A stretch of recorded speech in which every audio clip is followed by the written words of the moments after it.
right, this is JPEG Raw, show number 211 here on April 10th. And we're just a few days away from tax day, Tim. I have not even bought my software yet. So I just got my refund the other day, so wow. I think I'm gonna probably owe, so I will do it this weekend. Yeah, I think I have time. I think it's early next week here in the United States. I don't know about the rest of the world, but here in the United States, tax day is generally the 15th, which I don't have a calendar in front of me. I think the 15th is the Sunday, so, yeah, so it's due Monday. Yeah, due Monday or somewhere I thought I saw the 17th. But anyway. I think I did. You know what it is? I think Monday is a holiday somewhere. April 16th is a holiday, so it is the 17th. Okay. I did read that, which is I don't know what holiday is on the 16th. Hopefully I don't procrastinate. If I procrastinate all the way to then, we won't be able to do a show because I'll be doing my show next Tuesday. My taxes next Tuesday. Anyway, I will hopefully, let's knock on wood, get it done this weekend. I will probably owe, and that's why I put it off so late. Also, Monday is Emancipation Day in the United States in Washington, D.C. to mark the anniversary of the signing of the Emancipation Act. Okay. So that's why it is not due on the Monday, which normally it would be. So yeah. I knew I had heard that, so now I had to look. Yeah. Now I was curious. There we go. I'm glad you found out. All right. So I did procrastinate. I am procrastinating doing my tax return, but I also kind of procrastinated doing this, sending this guy off. My D500 who's having focus problems. I you know what? I tell you the truth. Part of it was I always first blame me. I'm doing something wrong. Right. Am I doing something wrong? Exactly. So I had to go through all the process. I mean, I did put it on a tripod. I tried higher speeds. I tried multiple lenses. I even bought some third-party focusing stuff to see if I can. Right. I wound up buying that. Yeah. So I tried all the autofocus fine-tuning adjustments I could. I tried everything I could because I always assumed it was me. Right. You know, I'm not one of those people that's first going to blame the equipment.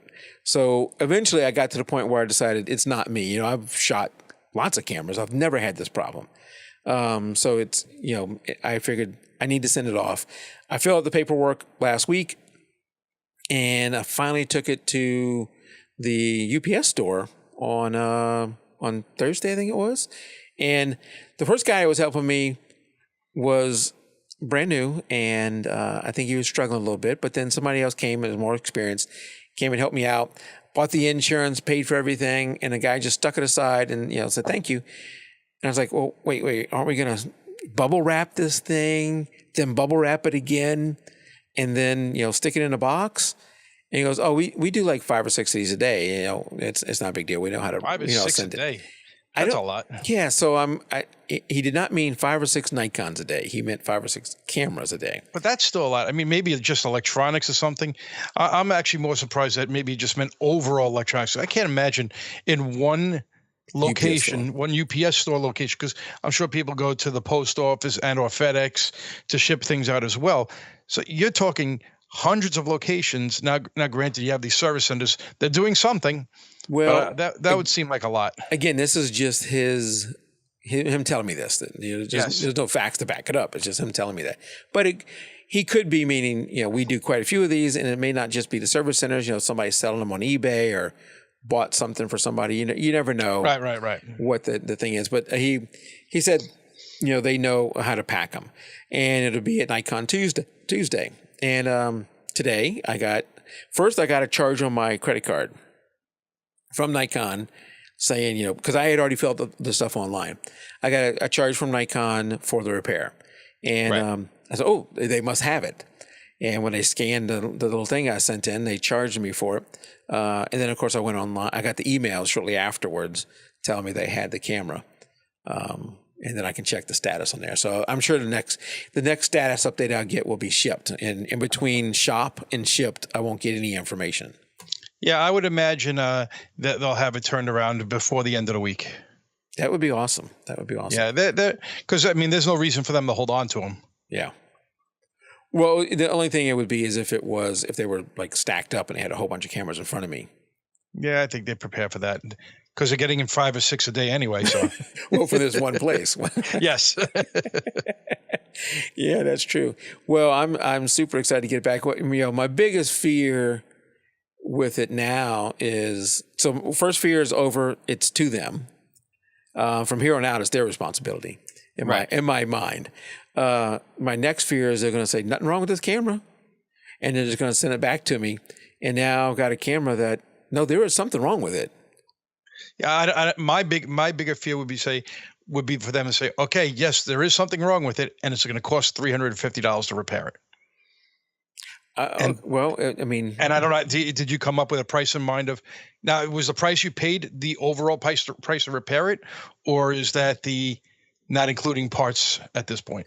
Okay, so when you threw out that comment, it may make me feel like I'm stupid now, because whenever you enter the thing on Nikon site to say, here's what's wrong with it, they give you an estimate to say it's going to be, in this case, $274.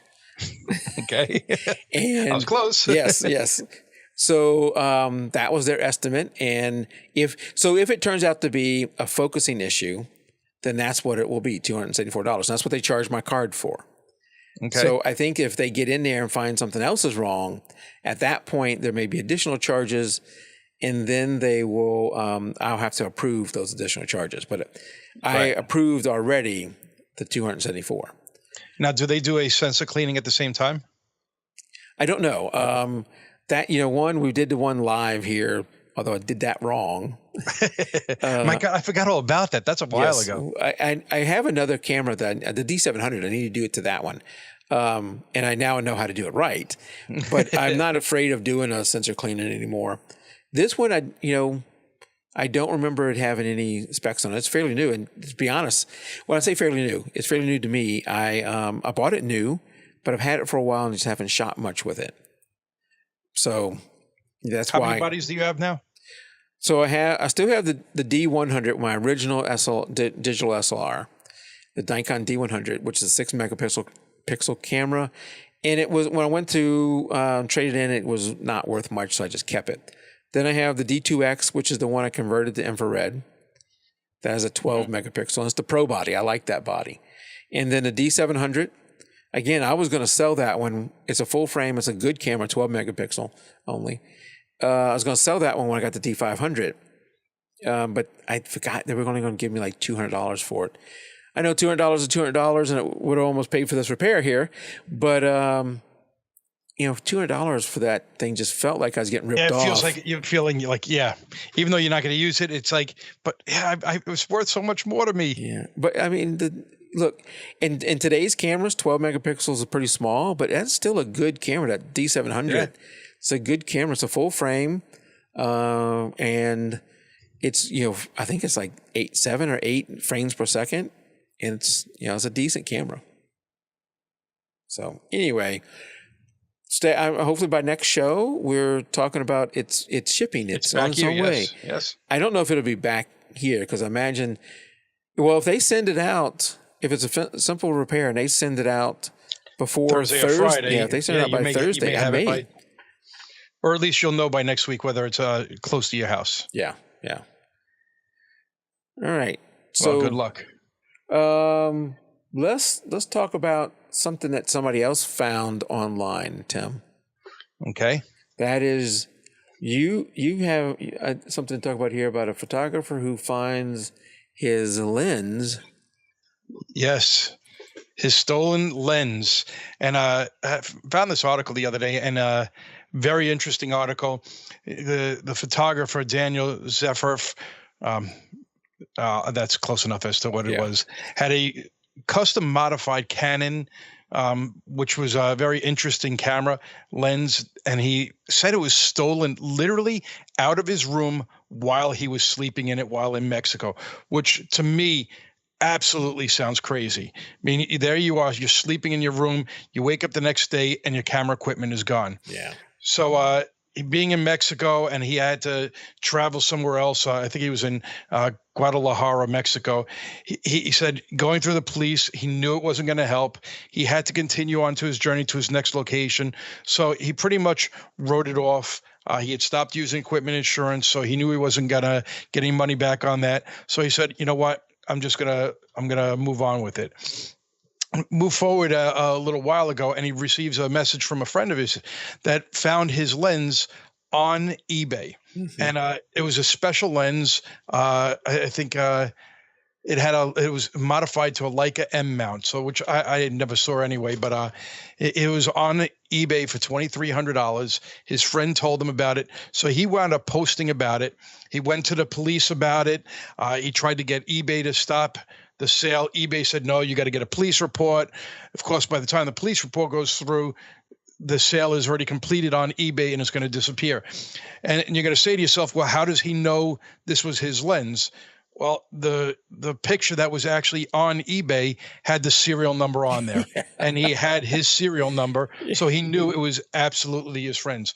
So he started posting about the article on social media sites, and lo and behold, he's not exactly sure why, but people ultimately bid the lens up to $65,000. Yeah, he only paid like $3,000 or something, or maybe less, $2,300. I think $2,300. I think it was. Yeah. So the lens is not worth $65,000, obviously, but I would imagine some people were creating fake accounts to drive up the price, so this person gets absolutely nothing. And if anything, eBay now may realize that this was a theft of a lens and hold the seller responsible for the sale, which may not go through. And I don't know how much the $65,000 is going to cost him, but they get a percentage, obviously, of whatever you sell your lens for. So he found his lens, and he doesn't expect to ever get it back either way. Yeah. But and as I was reading this article, there's a lot of photos of the lens. There's a special lens. We came across this part of it. So, the photography community tried to help him out. And this guy, I never knew his actual name, Ken Wheeler, who goes on YouTube, and I'm sure he's other places too, as the Angry Photographer. He has a certain style that some people like. He has a pretty large following. Some people don't like. So if you like his style, then follow him over on YouTube. But he apparently tried for hours going back and forth with eBay, trying to help get him them out to stop the sale, and they refused. And that's that. I don't know. It's just eBay. Those companies just don't seem to care. No. They're just all about, let's just keep pushing things through. Maybe they're so understaffed that they can't handle these things. I don't know. Or they just don't care. Or how do they know whether it's true? Maybe it's not true. I mean, you've got to prove it is true. Otherwise, you're stopping something that might be legitimate as well. Yeah. So they want that proof, and maybe they've been burned in the past. So they're saying, well, without the proper police report or insurance claim, we can't stop this. And in reality, I think that's probably the right thing for them to do. You would say to yourself, well, maybe they need to stop the sale, but I don't know. I go back and forth on that. And that photo I'm showing that's Ken Wheeler, the Angry Photographer, not the photographer who lost the lens. The photographer who lost it. Yeah. Now, what I didn't realize that the lens, it was a 50 millimeter 0.95. Yeah, 0.95. I'd never even heard of that. Well, I know Sony or Minolta never had anything that low. It was a special Canon lens that he had, like you said, retrofitted or modified to fit the Leica. Leica, yeah. Interesting. Yeah. Okay. I always like these type of articles just because, let's see, I find them interesting that this keeps happening, and that is companies, not just individuals, but companies who go out and steal images. In this case, it's a pest control company who stole images from, let's see, what's the photographer's name? I just lost it. Alex Wild. He's claiming that Cypress Creek Pest Control stole some of his images, like this butterfly here, and have been using them on their website and everything else. So he is suing for, what was he suing for? $2.7 million. The problem becomes not only whenever they put out an order and told them about it, is that the pest control company didn't, they said they would look into it and then stop responding to them. Their CEO said he would look into the matter and then never looked into it. And then they actually, or never responded back. And then Alex claimed that they used even more of his images. And that's crazy. Yeah, and I think you see it so often, but to me, it's always like, how do people find that people are using your image? You think about the millions or probably billions of images that are out there, and you get caught. Well, I think the thing though is if you're a for-profit company, you can't be doing this kind of stuff. No, definitely not. No. And when somebody notifies you of it, I think if you immediately go, "Oh my gosh, I'm so sorry, we did not mean to do that." Hey, look, for the limited time we used it, what would it cost us? Yeah. I don't know, Alex, I'm making this stuff up, but Alex may have said, all right, my normal usage would have been $400. Send me an invoice, send me a check for $400 or whatever it would have been. In this case, since you've done what you did, we're going to go after you for $2.7 million. And I'd be interested to see what they actually get. The company, if they're faced with a suit that has a chance of winning, they will probably settle out of court well before it gets up to $2.7 million. But if Alex had these images registered, it may be a pretty cut case for him that you owe me $150,000. Yeah, absolutely. Per image, and you stole 18 of them. Wow. Yeah. That is crazy. Yeah, I mean, the moral of the story is don't do it. And don't do it. And you would think that the people, the CEO probably did not go out and find images and post them on their website and do that kind of stuff. Most CEOs that I've dealt with have no idea how to modify a website. Right. So it's more than likely somebody who does, who should be more generally aware of, that photo belongs to somebody. I can't just go and take it. Mm-hmm. But I like to see, people like Alex. I don't know Alex, but I like to see people like Alex who aren't just letting these guys get away with it. Because if you don't keep after it, they'll just keep doing it. Absolutely. A kid using it, I know that some people are sticklers of it, that there's never a use case you should accept. I don't know. To me, it's more of a, there are times where I may not be worth it to go after the person. Right. You have just to take my name to the picture. Just put my name to the picture. Give me the credit. You have to take it case by case. And a case where a for-profit company is using it, that is definitely one that you should go after. Yep. All right. You had one about stealing photos too. Yes. And it actually didn't start that way. That wasn't the original intent of the article. And this is a for-profit company that, like you were talking about. Which company is that, Tim? Adorama. Do you think they should know better? They should know better. Well, actually, it wasn't them that used it. It was somebody that was posting an article to their site, but it's somebody that often posts articles to their site. So he's associated with it. Yeah. And the article was about 5 reasons why he's never going back to film photography, which that in its own right angered a whole lot of people. A lot of people were upset with it, and he gave the reasons being, and probably the same reasons I would think. Digital costs less than film because once you have the camera, there is no cost. Digital is faster. You're looking right to the picture, so you know whether it's exposed correctly on the back of your camera or is it out of focus. Do I need to retake the picture? Digital is healthier with all the chemicals that are needed to print out photographs. Yeah, it's probably the truth. Digital is more flexible. I think that goes back to the second statement I said, where you can see the pictures and you can make changes on the fly. My camera, I can actually see through the viewfinder, since it's in my viewfinder is actually a little digital camera. I could see what the picture is going to look like before I even take it. Mm-hmm. And I can make beautiful prints out of my digital files, which was probably when I first got my camera in the, I guess it was probably around 2005 when I got my first digital camera. Before that, I was on film, and I had seen a couple of digital cameras at my my job, and I think they were like 1 megapixel, and the pictures weren't good. I said, there's no way this is ever going to surpass film. Boy, was I wrong. Yeah.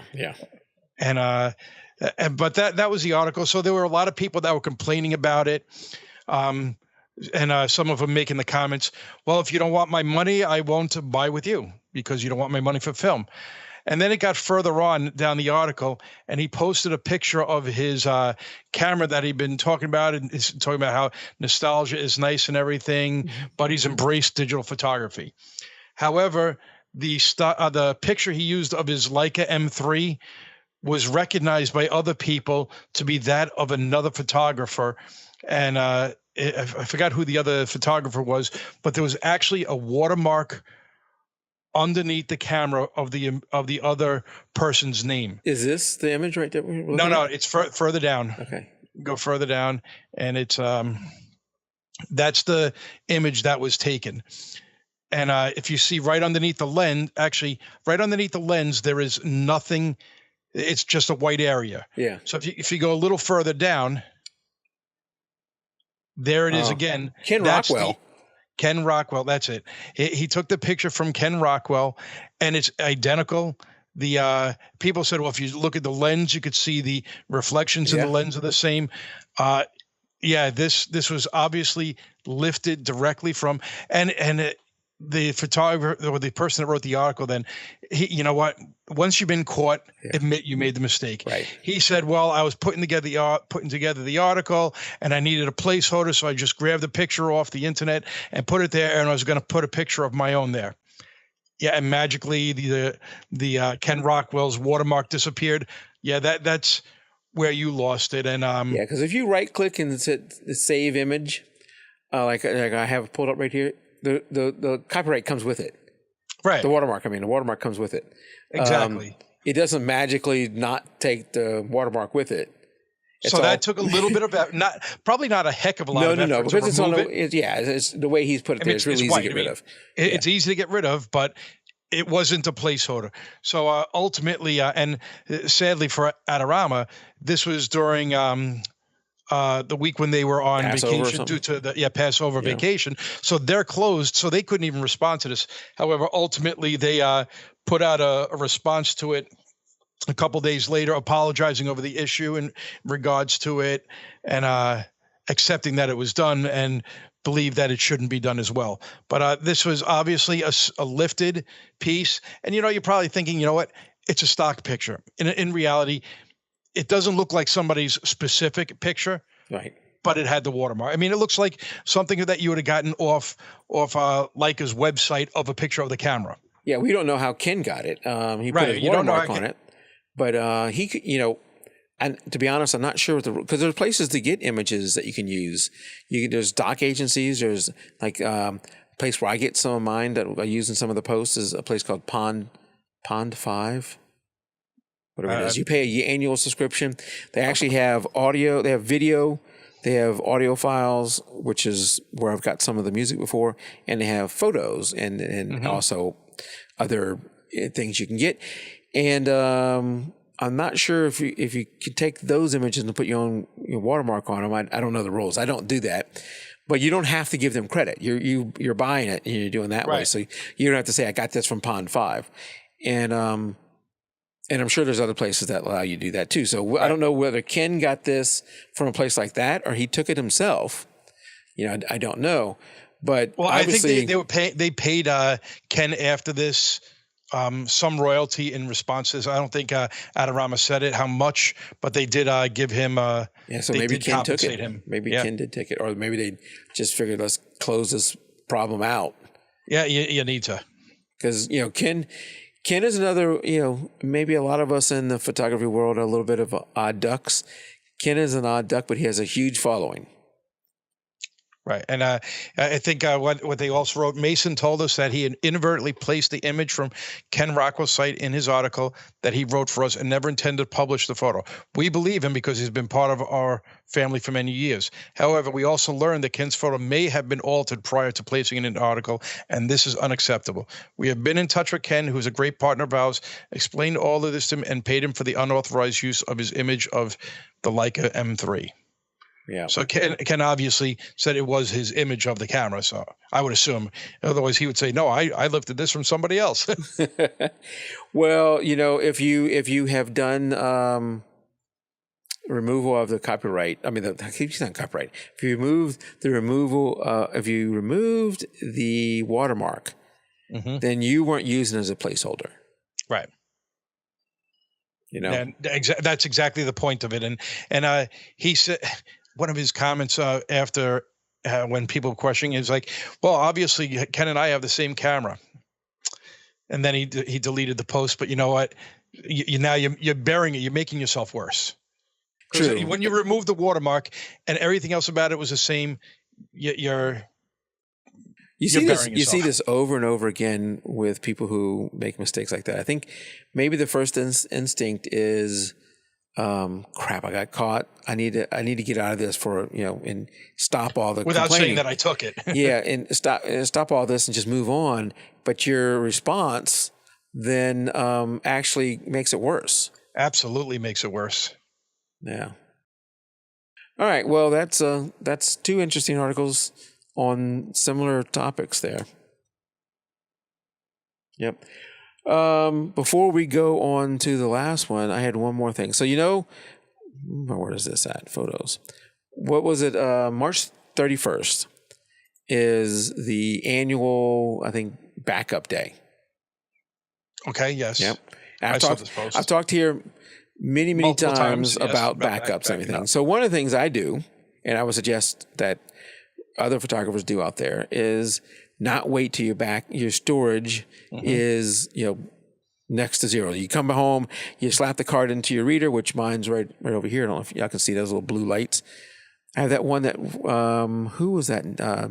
Danny Diamond suggested. Yes. I think this company's gone out of business since then. But, was it Lexar? Lexar went out of business? I think they sold out, didn't they? I got that little thing, but I bought their little stack thing here. And so you come home from a shoot. I hope not, because I love Lexar. That's maybe my as I'm talking, you can do a little bit of research. I am. And I see Greg, I don't know if Christina's still out there, who can either back me up or tell me I'm wrong, but I think that they're not selling the Lexar cards anymore. Maybe that's the story, not the one I intended to talk about, but they're not selling cards anymore. And I don't know if this is, or they're not making the cards anymore. Maybe they've licensed the name to somebody else. Anyway, I don't know if this thing's being sold anymore. That wasn't the point of the story, but it's an interesting side bit. Anyway, you come home from a shoot, you filled up your, 64 gig card, you stick it in there and you have no more hard drive space left to save it onto. Right. That is not the time to find out you're running short on hard drive space. It is, I look at mine, and for me, this is my personal thing. When I get close to 70% capacity, that's when I need to start adding more. So, Mark, I'm looking on my little baby screen here. Mark says, Lexar did sell out. I heard that too. Say it again. He said, but see, I'm looking at the Lexar website. I'm not seeing that. That they have on their website. It's the Lexar.com, and it shows the brand new 2000X SDHX card.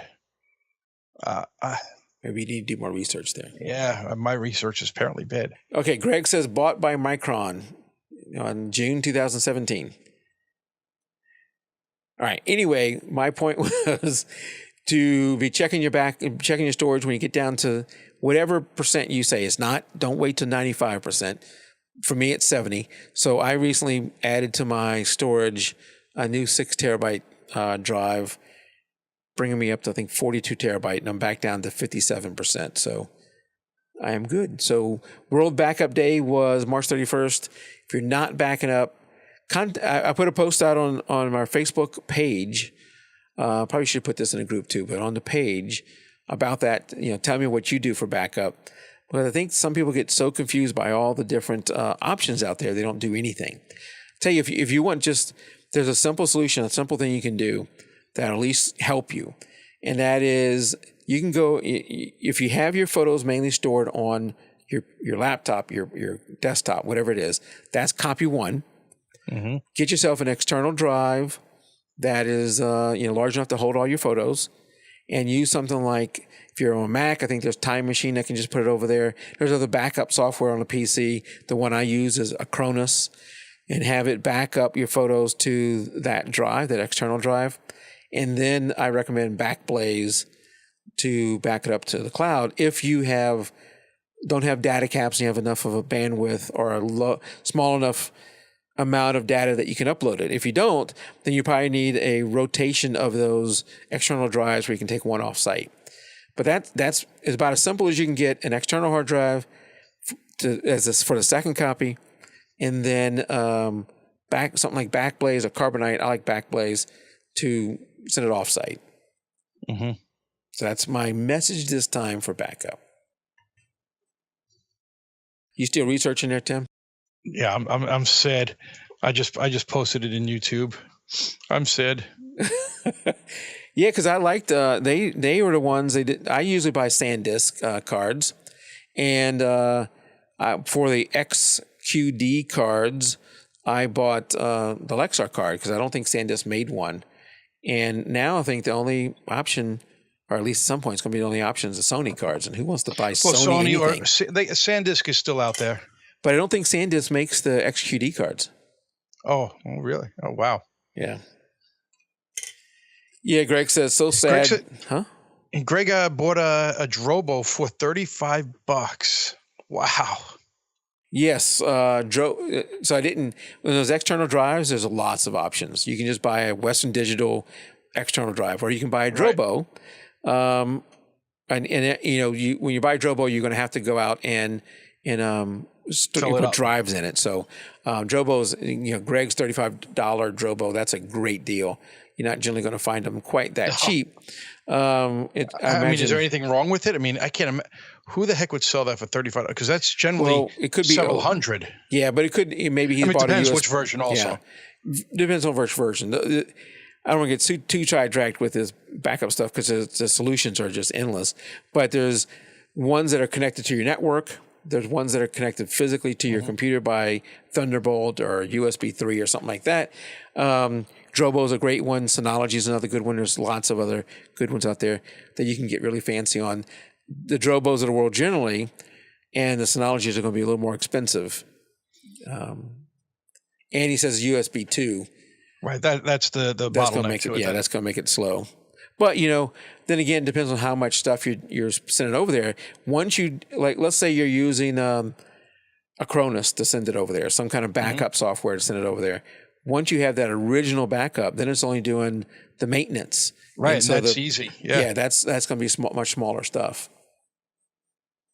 You know what the sad part is? I think about when I built my server, and as I'm staring off into it in the closet, probably 6 years ago, I paid $69 for 2 terabyte drives at the time. Then they had in Thailand, they had the floods that destroyed a lot of the factories, and the drives skyrocketed in price, but they've never really come down in price. And I just got an email today. I don't know what brand it was, but it was a brand I actually would probably consider. It might have been Hitachi. 6 terabyte for $169. That's still too much. It's 6 terabyte. I bought the one I just bought was like 180, I think, for 6 terabyte though. Yeah, that's a huge drive. It's a huge drive, but the problem is, I'd like to build myself a new, not a server. I'd probably get a QNAP or something, but I'd probably need 3 or 5 drives. So now you're talking, I'd probably get 5, 6 terabyte drives, and that's a lot of money to build it. Plus the QNAP is like $800. I'm like, my God Almighty. That's the thing is, so I think intimidates a lot of people. You know, we will go out and spend $2,000, $3,000, whatever on our cameras. And then again on our lenses and that kind of stuff. But when you start looking at the backup solutions, you got to buy, if you're buying a Drobo or a Synology or a QNAP, you got to buy the device, which could be hundreds or more. And then you got to fill it with drives, which is costly too. Right. So you're in for a lot of money going for something that you're hoping never to use. And I think that's the thing. But if you spent that $2,000 and you needed it, boy, that was the best $2,000 you've ever spent. Well, you know, as creators, you know, that stuff, you don't want to lose it. You know, especially if you're getting into any videos, your storage needs are going to get much higher. Greg mentions Unraid, which I'm a huge fan of Unraid. It is very technical. It's not for the average person. I've been using it for probably more than a decade now. It is a Linux-based server, but you don't really need to know any Linux. I don't know any Linux in it. I use it fine. If you want to build an Unraid server, or if you have one, I am always interested in talking about Unraid. I love Unraid. You know, knock on wood, it just runs. I never have to worry about it. It's really good. Anyway, that's more than I intended to spend on backup anyway, but Greg said the magic word Unraid, and I had to talk about that. Oh, I knew that. Yes. So last thing we had up here, Tim, is the article in the header for this show, or whatever, the lead for the show. So you think you're good. Right. I think that's me saying to you, because I know I'm not good. No, actually, you know what? As I read the article, I disagree. In a way, I disagree, because I always think my pictures are terrible. And other people tell me, "Oh my God, you can take amazing pictures." And to me, I am absolutely my worst critic. I don't want somebody with really good skills to tell me what they think, because it really does suck, probably. Well, but that's maybe because you're not where this guy says. So what this guy is saying, what is his name? I should have looked up his name. Jamie Windsor. Jamie Windsor. And I don't want to. If I play it here, you won't hear it anyway, so it's not that good. But what he is saying, well, you don't see it. There's a chart there where the bottom, what do you call that? The axis that goes from the horizontal axis. That's your actual ability. And then on the vertical axis is what you think your ability is, I think it is. So when you're way over to the left and you really have no ability, you generally think, let's see if I play this, if we can see it. Perceive ability, yes. You perceive you're really good. And we'll wait for this to play as we talk. But you're really not. Right. Yeah. And I'm going to give you an example where I've come across this. Let's go ahead and pause that. I'm giving an example in my business world. So I don't know how to put this really good into a photography world, because I have run into some of these people, but generally they're more like what you're saying. In the business world. So I've interviewed hundreds of people over the course of my career. And since I'm interviewing accountants, because that's my trade, I always ask the question about what are your Excel levels. On a scale of 1 to 10, what would you rate yourself at Excel? And people almost always answer somewhere between a 7 and an 8. Okay. They generally don't go higher than that, than an 8. They generally don't go too much lower than a 7. Maybe a 6, but generally a 7 or an 8. And then when you hire them, you realize these guys, they don't even know. They're a 2. They don't even know a pivot table. They don't know anything. Yeah, there may be a 2. And the thing is, though, so you might think, well, they're just lying to get the job. And maybe some of them are. Some of them may be lying to get the job. But they, in their world, and what they've been exposed to, may think they know a lot. I know a lot about Excel, because at that point, they really don't know what they don't know. Right. And compared to other people they know, they may be better. I'm probably one of the better people I know in Excel. And I can do a lot, and I can do pivot tables and charts and everything. But I remember when I went back for my master's degree, and I was in a quantitative analysis class, and the teacher, we were using Excel in the class, and she had us doing things I never even knew was in there. Yeah. So in my mind, I think Excel is probably a lot like Photoshop, where I'm probably using very little of the actual capabilities of Excel. Very little. Yeah. What I will say is that whenever they didn't have Excel when I got out of college, they had something else. Lotus 1-2-3 or Lotus whatever. 1-2-3, VP Planner, Quattro Pro. So there you go. I'll date myself. But whenever, using spreadsheets, let's say Excel, when I started using Excel, and after I got a little bit of experience with it, I would have said, yeah, I was a 7 or 8 too. And now I would say I have triple, quadrupled, whatever my knowledge in Excel, and I'm now a 6.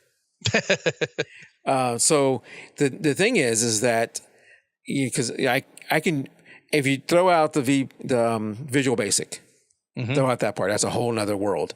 But just in the regular stuff, I feel that my knowledge has grown vastly. I'm much, much, much better. But I kind of have an understanding of what I don't know now.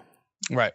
And because of that, the kids have never met a kid coming out of school that's better than me in Excel, and who are rating themselves 7 and 8s.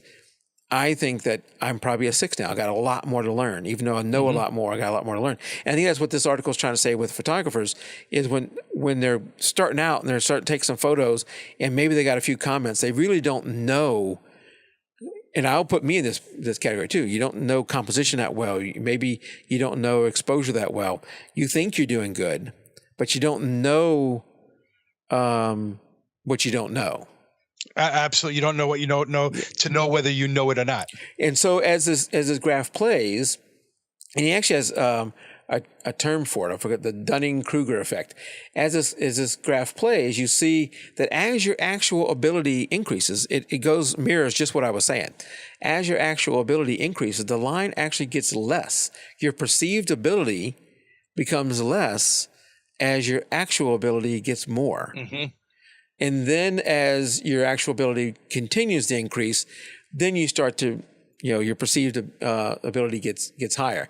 I don't know how accurate this chart is, but in his example, the perceived ability never actually reaches the original perceived ability, right. Even though the actual ability has gotten much, much higher. So what's the point of that? And that is that, some of the new people, and we do have a beginners group on Facebook, and I wish we got more people posted in there, because I do see some of our posters in the beginners group are not what I'd call beginners. They're really good.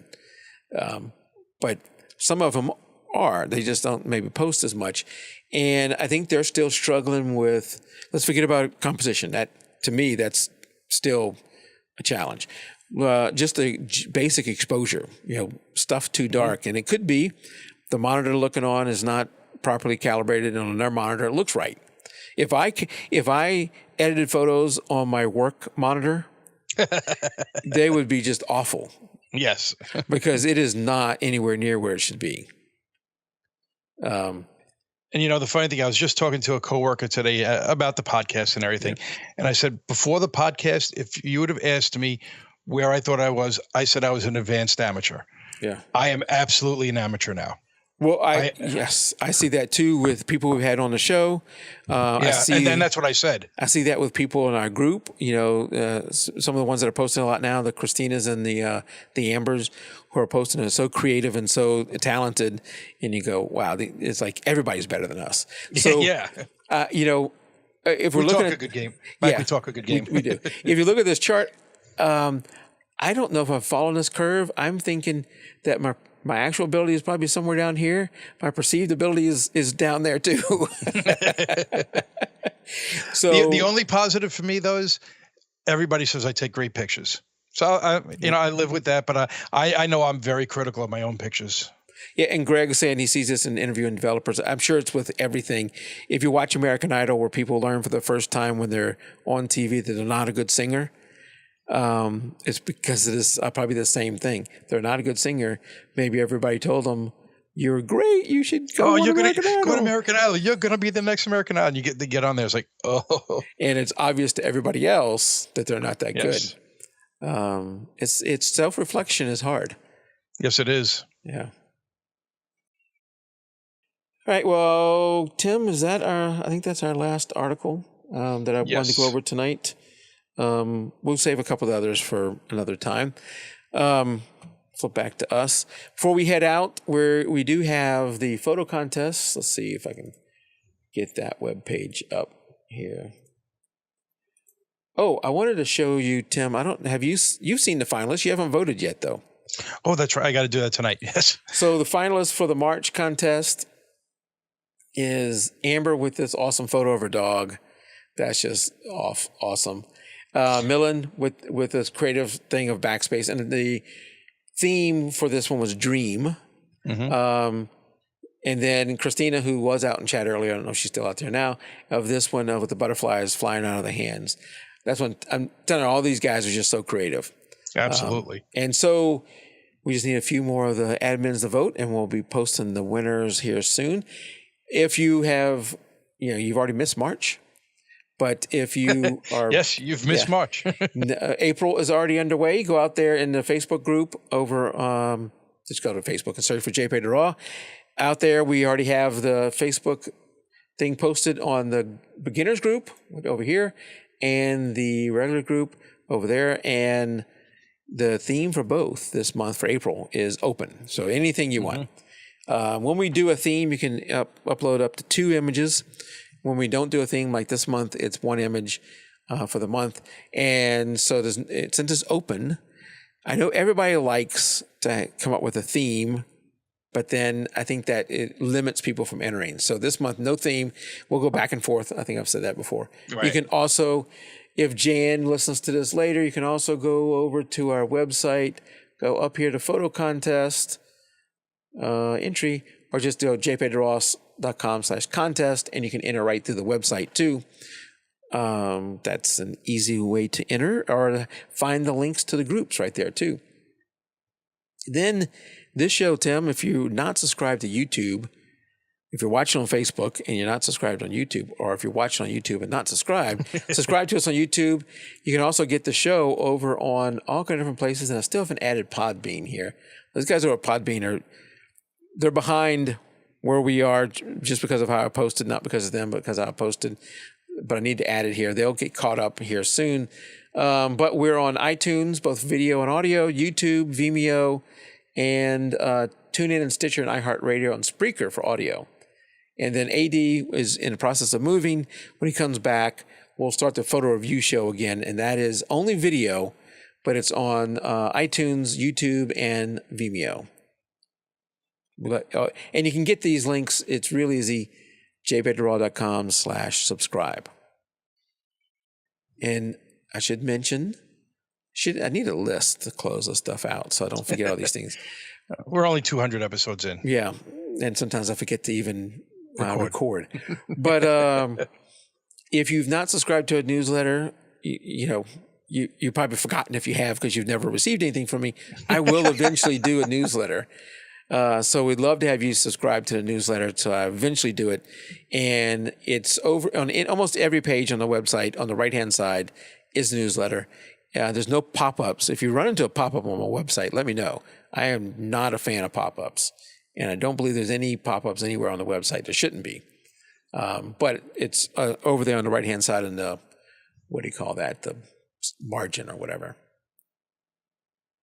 All right, so that will end us for this week as we head into post-show.